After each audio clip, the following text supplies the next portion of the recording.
Peklensko vročemu vremenu navkljub so bili pri prirediteljih društvu Julija zadovoljni z odzivom. Zelo veliko se dogaja, od tega, da so tu nastopi na odru tako naših vrtičkarjev kot, bom rekla, pravih umetnikov. Potem v parku imajo možnost igre na igralih, potem delajo vetrnice v ustvarjalnicah, tekmujejo v športnih tekmah.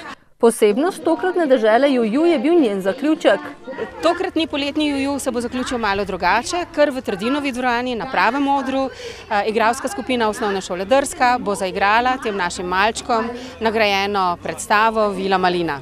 Skromni namen dežele Juju, ki so ga izpostavljali ob njeni prvi izdaji, da imajo malčki svoj prostor in čas za popestritev počitnic, se tako uresničuje.